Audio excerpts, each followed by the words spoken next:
I stood in my living room, barefoot on the cold hardwood floor, staring at the man I'd loved for 8 years. Jamal wasn't looking at me. He was looking at his phone, scrolling through something that was apparently more important than this conversation. More important than our marriage. Sign the papers, Amara, he said without glancing up. His voice was flat, bored even. Like he was asking me to sign for a package delivery instead of ending everything we'd built together. My hand shook as I looked down at the divorce papers on the coffee table. The ones his lawyer had drawn up.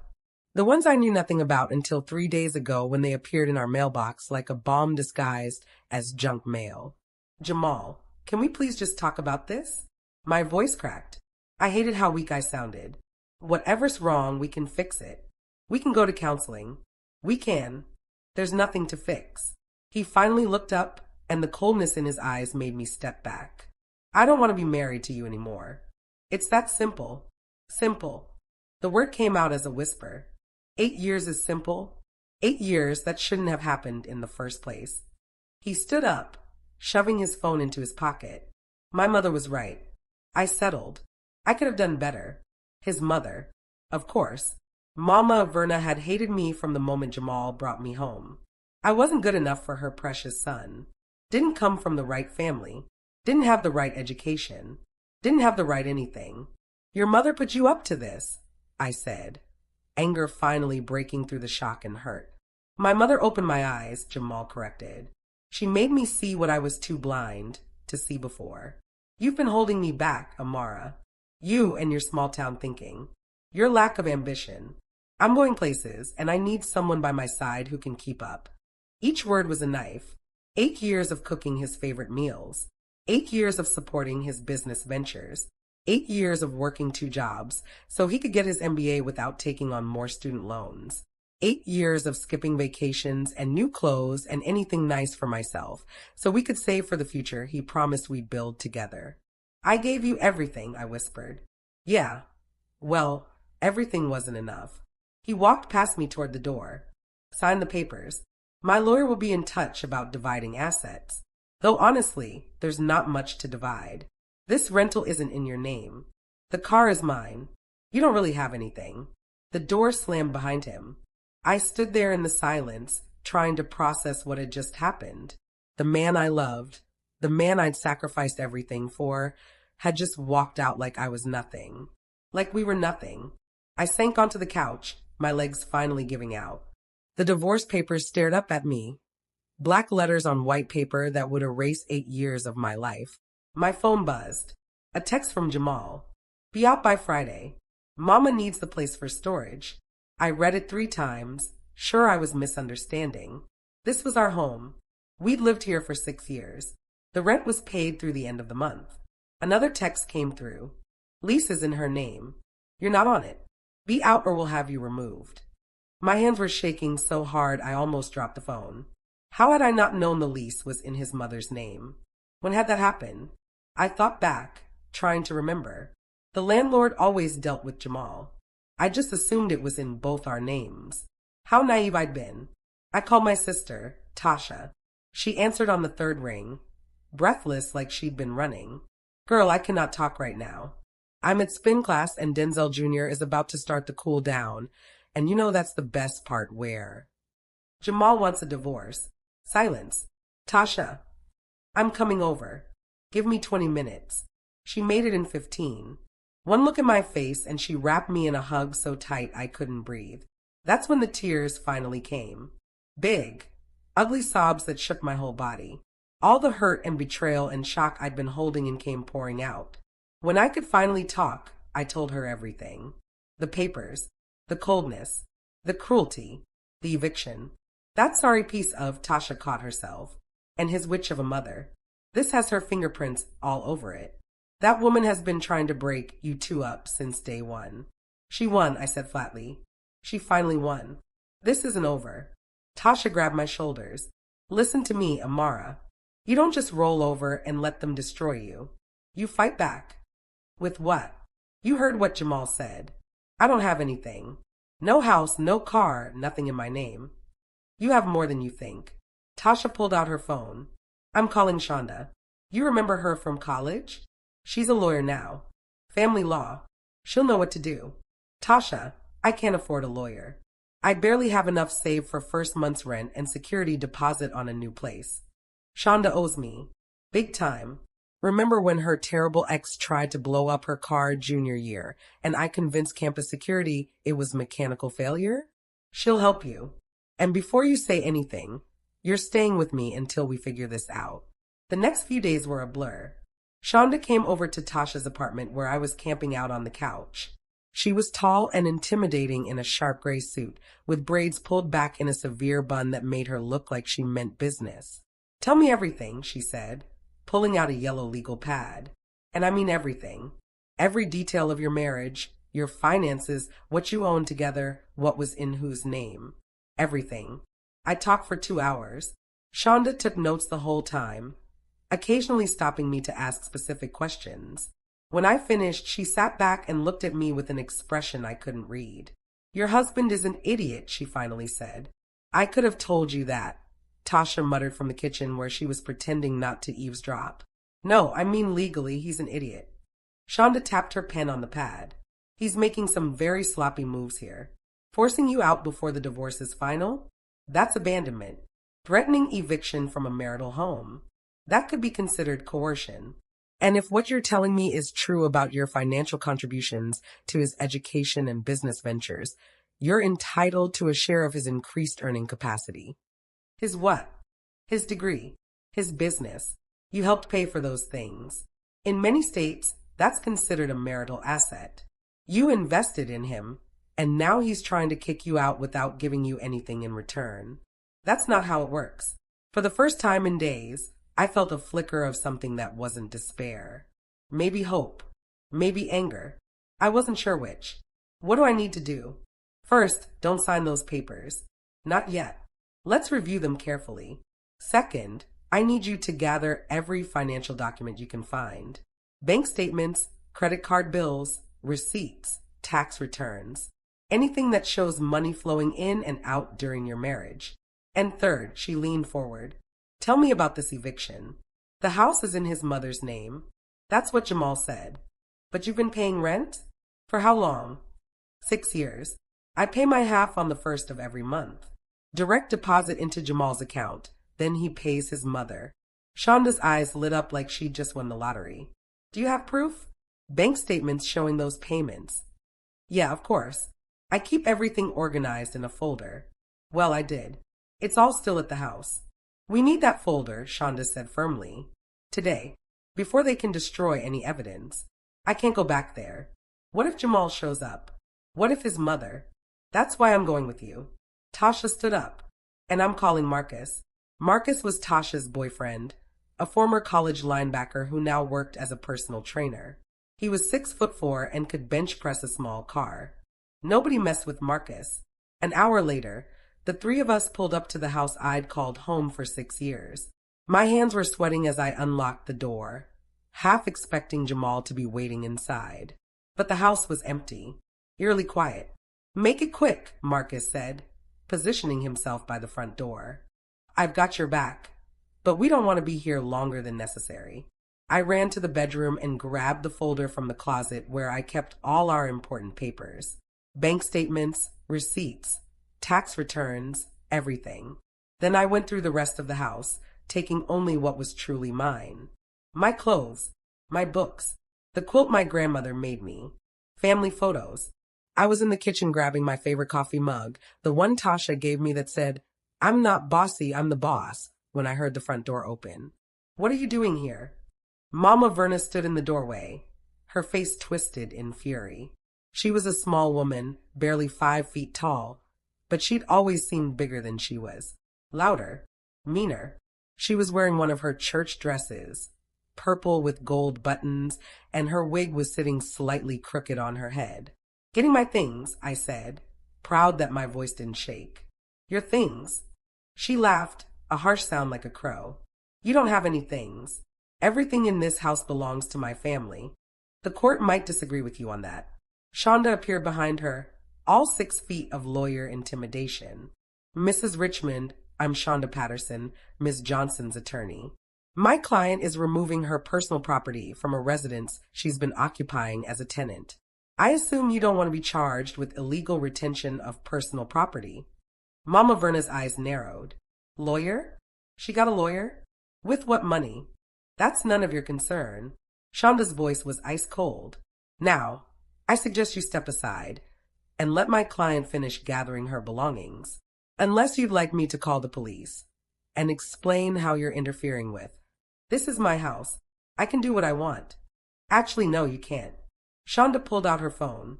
Ms. Johnson has been a legal tenant for 6 years. She has rights. And if you don't step aside, I'm calling the police right now and filing a restraining order. For a moment, I thought Mama Verna was going to explode. Her face turned red, then purple. But then she saw Marcus standing behind Shonda, arms crossed, and something in her expression changed. Calculation replaced rage. Fine. She stepped aside. Take your junk and get out. But don't think you're getting a penny from my son. He's too smart for your gold-digging tricks. I walked past her without saying a word. Tasha helped me carry my boxes to her car while Marcus and Shonda stood guard. When we'd loaded everything, I took one last look at the house. 8 years of memories. 8 years of building a life with someone who'd thrown me away like garbage. I got in the car and didn't look back. Back at Tasha's apartment, Shonda spread all the documents across the dining room table. She worked in silence for over an hour, occasionally asking me questions, making notes, taking photos of important papers with her phone. Finally, she sat back and smiled. It wasn't a nice smile. It was the smile of a hunter who'd just spotted prey. They messed up, she said. They messed up bad. What do you mean? Your mother-in-law, in her infinite wisdom, has been running a rental property without properly documenting it. She's been collecting cash payments from Jamal for 6 years, which means she's probably not been reporting that income to the IRS. And based on these bank statements, you've been paying half of a mortgage, not rent. What? Look at this. She showed me one of the statements. This amount goes to Richmond Holdings, LLC every month. That's not a landlord. That's a shell company, probably set up by your mother-in-law for tax purposes. And this amount matches exactly half of a typical mortgage payment on a property in this area. So I've been paying for a house I didn't know we were buying. Not we. Them. The house is in the company name, and I'm willing to bet Jamal is listed as an owner or beneficiary. You've been helping them build equity while they kept you completely in the dark. The anger that had been building in my chest for days suddenly erupted. That's fraud. It's definitely shady. And it gives us leverage. Shonda started organizing the papers into neat piles. Here's what we're going to do. We're not going to sign those divorce papers. We're going to file our own petition with our own terms. We're going to demand a full accounting of all marital assets, including that house. We're going to claim reimbursement for your contributions to his education and business ventures. And we're going to make sure the IRS knows about Mama Verna's little rental income scheme. Won't that get me in trouble too? No. You can show you were paying what you thought was rent to your husband. You weren't trying to hide income. They were. And when the IRS starts digging into Richmond Holdings, LLC, I have a feeling they're going to find a lot more than just an unreported rental property. Over the next 2 weeks, Shonda filed motion after motion. Every time Jamal's lawyer tried to rush through the divorce with the terms Jamal wanted, Shonda blocked them. She demanded discovery. She demanded depositions. She demanded full financial disclosure going back to the start of our marriage. Jamal was furious. He started calling me at all hours, leaving angry voicemails. You're being unreasonable. My lawyer says you're just trying to steal from me. My mother is going to sue you for defamation. I didn't respond to any of them. Shonda told me to save every message, every text, every piece of evidence of his harassment. It was all going in our file. Then, 3 weeks after I'd moved out, I got a package in the mail. No return address, just my name on a priority mail envelope. Inside was a torn canvas bag, the kind people use for groceries at the farmer's market. It was old and stained, with a rip in one side that had been poorly sewn shut. There was a note pinned to it in Mama Verna's handwriting. Here's what you deserve. Nothing. Don't come crawling back. My first instinct was to throw it away. But something made me look inside. The bag was stuffed with papers. Old, yellowed papers that looked like they'd been folded and refolded 1,000 times. I pulled them out and spread them on Tasha's kitchen table. Property deeds. Old ones from 30 years ago. Life insurance policies. Original copies, not photocopies. Birth certificates. Death certificates. And photos. Old Polaroids of people I'd never seen before. Tasha. I called. You need to see this. My sister came running from her bedroom, where she'd been on a conference call. What? What happened? Did Jamal? She stopped short when she saw the papers. What is all this? I don't know. Mama Verna sent it. I picked up one of the property deeds. Look at this. It's for a house on Palmetto Street. Dated 1993. The owner is listed as... I squinted at the faded typing. Clarence Richmond. That's Jamal's grandfather, Tasha said slowly. He died when Jamal was little. I picked up another deed. Same name. Different property. Then another. And another. Tasha, there are 5 properties here. 5 houses. All owned by Clarence Richmond. Maybe they sold them? But as I dug deeper into the bag, I found more papers. Tax records. Showing the properties were still owned by someone. Not Clarence Richmond anymore. The ownership had transferred after his death to Amara Richmond. I stared at the name, not understanding. That's not me. I kept my maiden name. I'm Amara Johnson.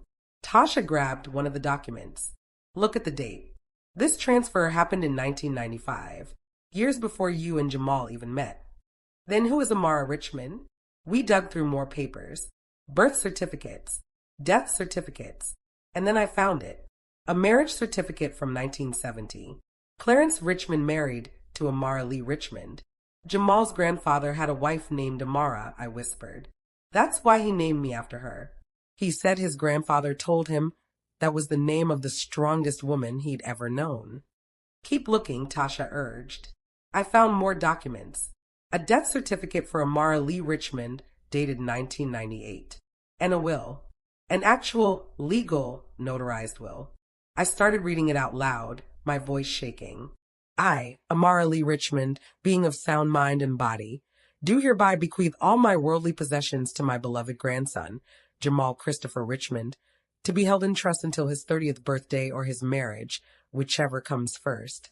At that time, all properties, investments, and financial assets shall be distributed equally between Jamal Christopher Richmond and his spouse. The paper fell from my hands. Equally, Tasha breathed. Holy. Between Jamal and his spouse. I looked up at my sister. Tasha, we got married when Jamal was 28, 2 years before his 30th birthday. So the trust activated on your wedding day. Half of everything his grandmother left him belongs to me. I rifled through the rest of the papers with shaking hands. Property deeds, stock certificates, bank account information, everything carefully preserved, carefully documented. Why would Mama Verna send this to you? Tasha wondered. This proves you're entitled to millions. I looked at the ripped bag, at the cruel note. She doesn't know what's in here. She thinks it's just old junk, trash, something to hurt my feelings by showing me what the Richmond family was before I came along. She probably grabbed whatever was in the attic and sent it to mock me. Or, Tasha said slowly, someone else put it in that bag and made sure it got to you. Who? I don't know. But someone wants you to have this information. Someone wants you to know what you're owed. I thought about it. Who would have access to these documents? Who would know where they were kept? And who would care enough to make sure I got them? The answer came to me like a lightning bolt. Jamal's uncle. Uncle Ray. Raymond Richmond was Clarence's younger brother. He'd always been kind to me, even when the rest of the family treated me like an intruder. He was in his 70s now, living in a nursing home with dementia. But he'd been sharp as a tack when I first married Jamal. He told me stories about the family, about how Clarence built a real estate empire in the 60s and 70s buying up properties when they were cheap. Ray knows where all the bodies are buried, I said, literally and figuratively. If anyone would know about this trust, it's him. We need to call Shonda, Tasha said. Right now. 20 minutes later, Shonda was back at the apartment, her eyes wide as she examined the documents spread across the table. This is real, she kept saying. This is all real. Oh my God, Amara, do you know what this means? I know what it should mean. But can we prove it? Mama Verna will say these documents are fake. These are originals. Look at the notary seals, the paper quality, the ink age. These have been sitting in someone's attic for 30 years. No one could fake this. Shonda picked up the will. And this is filed with the county. I can verify it tomorrow. If this trust exists, there will be records, filing papers, tax documents. And if it does exist and Jamal knew about it, then he's been committing fraud. He's been hiding marital assets. He's been trying to divorce you to avoid giving you what's legally yours. Shonda's smile was vicious. Oh, this is good. This is so good. What do we do now? Now we go on the offensive. The next morning, Shonda filed an emergency motion with the court. She demanded that all assets be frozen pending a full investigation into potential hidden marital property. She submitted copies of everything from the bag as evidence. By noon, Jamal was calling me. I let it go to voicemail. He called again and again. Finally, I listened to one of the messages. Amara, we need to talk. Please, call me back. This is important. His voice was different. Not cold and dismissive anymore. Scared. Shonda told me not to respond. Let him sweat. That afternoon, we got a call from Jamal's lawyer requesting an emergency meeting. Shonda agreed, but on her terms. Her office. Her rules. The meeting was set for the next morning. I barely slept that night, running through everything in my head, practicing what I'd say, imagining Jamal's face when he realized I knew the truth.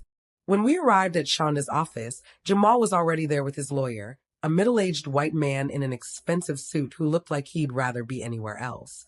Mama Verna was there too, which surprised me. She was dressed in another church outfit, bright red this time, and she glared at me the moment I walked in. Thank you for coming, Shonda said coolly, taking her seat behind her desk. I believe you know why we're here. This is outrageous, Jamal's lawyer started. You can't just make wild accusations about hidden assets and expect. I'm not making accusations. I have proof. Shonda slid a folder across the desk. Those are verified copies of the original documents. The trust is real. It was filed with the county in 1998. The properties are real. They're currently valued at approximately $4.2 million. The investment accounts are real. They contain another $800,000. All of it should have been disclosed as marital property when my client and Mr. Richmond married. Jamal's lawyer opened the folder. His face went white. These are... He looked at Jamal. Did you know about this? Jamal didn't answer. He was staring at me, not at the documents. His face was a mask of shock and something else. Fear. Of course he knew, I said quietly. His grandmother left everything to him. He had to know. He just didn't tell me. That's not true. Mama Verna jumped up. My son didn't know anything about. Mrs. Richmond, please sit down, Shonda said firmly. You're not a party to these proceedings. I'm his mother. Then you should have encouraged him to be honest with his wife. Shonda turned back to the lawyers. Here's what's going to happen. Mr. Richmond is going to provide a complete accounting of all assets received from the trust. He's going to agree to an equitable division of those assets per the terms of his grandmother's will. And he's going to reimburse my client for 6 years of mortgage payments on a property she didn't know she was buying. We're not agreeing to anything, Mama Verna snapped. Then we'll see you in court.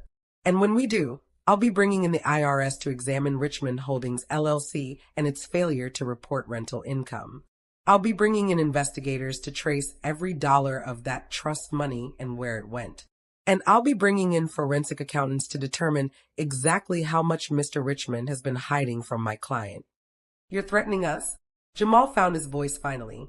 I'm explaining the situation, Shonda corrected. You tried to force my client into a divorce that would leave her with nothing. You hid millions in assets that legally belong to both of you. You conspired with your mother to defraud her of property rights. These are serious legal violations, Mr. Richmond. Very serious. She doesn't deserve, Mama Verna started. What I deserve is what your mother-in-law wanted me to have. I stood up, unable to sit still anymore. Amara Richmond left half of everything to her grandson's spouse. That's me. That's been me for 8 years. And you knew it, Jamal. When did you find out? When we got married. Before. He looked down at his hands. Before, I realized. You knew before we got married. That's why you proposed. Not because you loved me. Because you needed a wife to access the full trust. Amara, that's not. Don't lie to me anymore. My voice cracked. Just don't. I've had enough lies to last a lifetime. The room fell silent. Even Mama Verna had nothing to say. Here's my final offer, Shonda said into the quiet. Mr. Richmond agrees to split the trust assets 50-50 per the terms of the will. He agrees to reimburse Miss Johnson for her portion of the mortgage payments plus interest. He agrees to pay her legal fees. And he agrees to a clean divorce with no further harassment or contact. In exchange, we won't pursue criminal fraud charges and we won't report your mother's tax evasion to the IRS. This is blackmail. Mama Verna shrieked. This is negotiation, Shonda corrected calmly. You have 48 hours to decide. After that, the offer expires and we file criminal complaints. Your choice. We left them sitting there, Jamal pale and silent, his mother raging, and his lawyer looking like he wanted to quit on the spot. In Shonda's car, I finally let myself breathe. Did we just win? I asked. We just won, she confirmed. They'll take the deal. They have no choice. The evidence is too strong. I still can't believe Mama Verna sent me that bag thinking it was trash. Best trash anyone ever received. Shonda laughed. Sometimes karma works in mysterious ways. 2 days later, Jamal's lawyer called. They were accepting the terms. All of them. 1 month after that, I stood in my new house.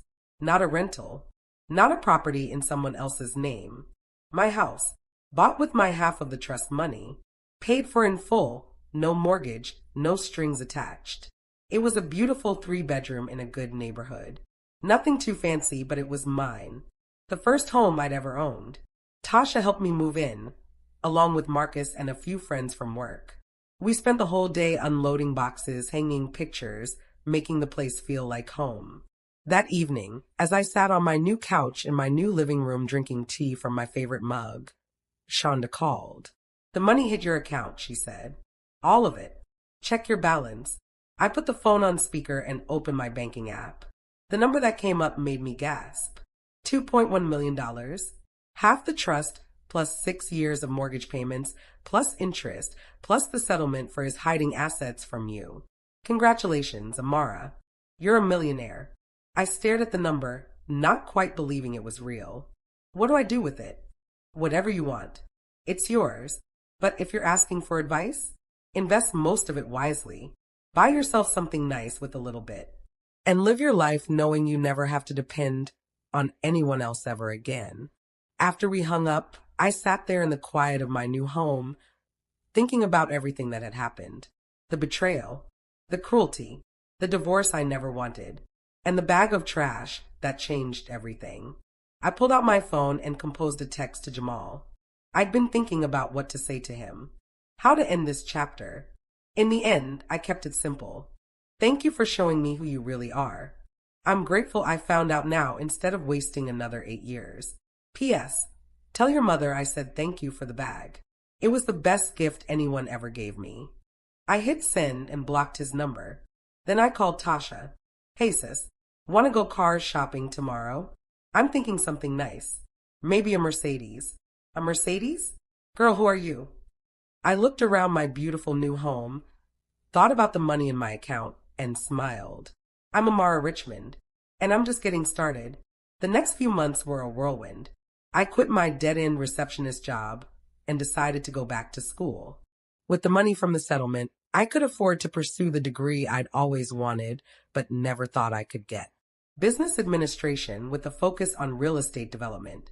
Amara Richmond had been a real estate pioneer in her time, buying up properties and building wealth when Black women weren't supposed to be able to do those things. It felt right to honor her legacy by learning to do the same. I also started investing in properties myself, small ones at first, a duplex that needed work, a little house in an up-and-coming neighborhood. I learned to renovate them, to make them beautiful, and to rent them out to families who needed safe, clean places to live at fair prices. It turned out I was good at it, really good. I had an eye for potential, for seeing what a place could become. Within a year, I owned 5 properties. Within 2 years, I doubled my initial investment. I ran into Mama Verna once, about 18 months after the divorce was final. I was at the grocery store loading organic vegetables into my cart when I saw her at the end of the aisle. She was alone, pushing a cart with a few sad-looking items inside. She saw me at the same time. Her face went hard and bitter. For a moment, neither of us said anything. Then she spoke. "I hope you're happy. You destroyed my son's life." "No, ma'am," I said calmly.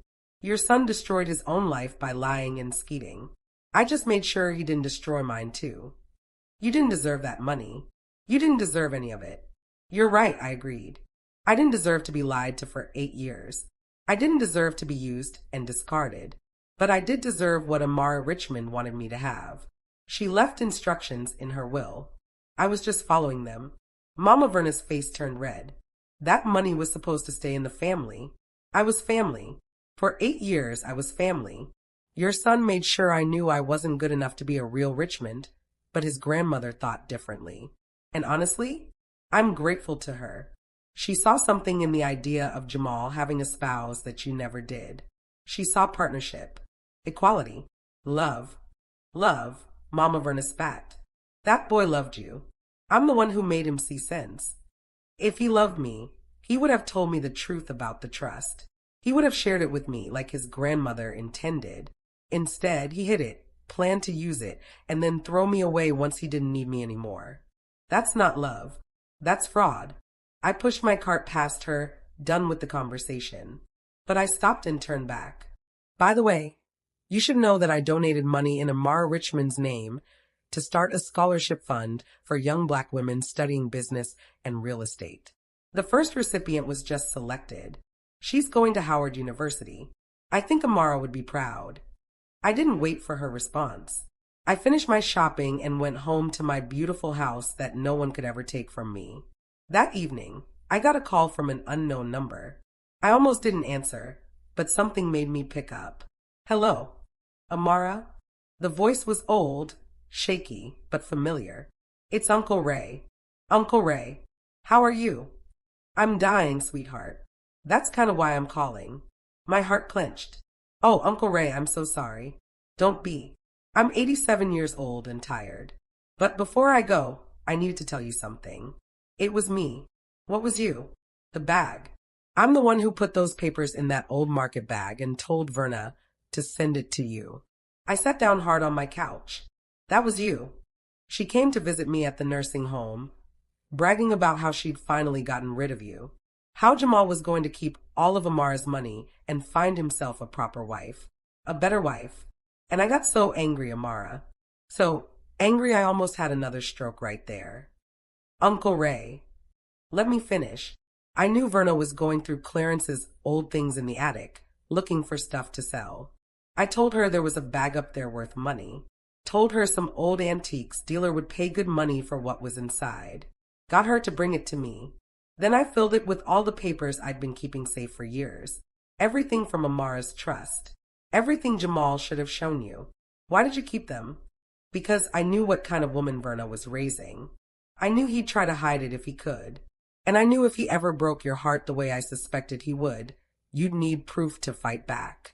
He coughed a rattling sound. "Amara, my brother married a strong woman. The strongest woman I ever knew. She survived things you can't imagine. Built an empire when the world told her she couldn't. And she wanted her grandson to marry someone just as strong. Someone who would be a real partner. When I met you, I knew you were the one." Tears were streaming down my face. "Thank you, Uncle Ray. Thank you so much." "No, thank you. Thank you for honoring her legacy. I heard about the scholarship. Amara would have loved that." He paused, breathing heavily. "You did good, girl. You did real good. I can go now knowing the right person got what they deserved." "Uncle Ray, please don't talk like..." "It's okay. I'm ready. I just needed to know you were okay first. That you got what was yours. That Amara's wishes were finally respected." We talked for a few more minutes about nothing and everything. About memories and regrets and hopes. When we hung up, I knew it would be the last time I heard his voice. He died 3 days later, peacefully in his sleep. I went to the funeral. Mama Verna was there, of course, dressed in black and playing the grieving sister-in-law. She saw me and her face twisted with hatred, but she didn't approach me. Jamal was there too, with a new woman on his arm. Young, pretty, wearing designer clothes and a smug expression. I didn't care. I wasn't there for them. I was there for Uncle Ray, the man who made sure justice was done. After the service, I placed a bouquet of flowers on Amara Richmond's grave, right next to her husband's. The headstone was simple. Her name, her dates, and one line. She built an empire with her own 2 hands. Thank you, I whispered to the stone. Thank you for believing the woman your grandson married deserved to be treated as an equal. Thank you for making sure I got what I earned. And thank you for teaching me that I'm stronger than I ever knew. 5 years later, I stood in the ballroom of a fancy hotel, accepting an award for Woman Entrepreneur of the Year. My real estate portfolio had grown to 20 properties. I'd started a company that renovated and managed affordable housing. I'd helped dozens of families find quality homes they could actually afford. The woman presenting the award was the mayor of our city. Amara Richmond doesn't just build houses, she said into the microphone. She builds communities. She builds hope. She builds futures. And she does it all with integrity, compassion, and excellence. As I stood at the podium looking out at the crowd, I saw Tasha in the front row, crying happy tears. I saw Shonda, grinning like the proud friend she was. I saw my scholarship recipients, 3 of them now, all studying hard and building their own dreams.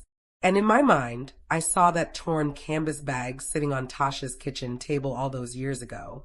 The bag that was supposed to be trash. The bag that turned out to be treasure. Sometimes the things people try to use to hurt us become the things that save us. Sometimes what looks like loss turns into victory. Sometimes being thrown away is actually being set free. I'd been Amara Johnson, the woman who wasn't good enough for the Richmond family. Now I was Amara Richmond, the woman who built an empire. And I'd done it all with my own 2 hands, just like the woman whose name I was proud to carry. Thank you, I said into the microphone, my voice strong and clear. Thank you for this incredible honor. But more than that, thank you to everyone who ever underestimated me. You taught me the most important lesson of all. The only person who gets to decide my worth is me. The applause was thunderous. I smiled, thinking about Mama Verna and Jamal, wherever they were. I hoped they were watching. I hoped they finally understood that throwing me away was the biggest mistake they ever made. Because I didn't just survive. I thrived. And that torn bag of trash they sent me, it turned out to be the most valuable gift I ever received.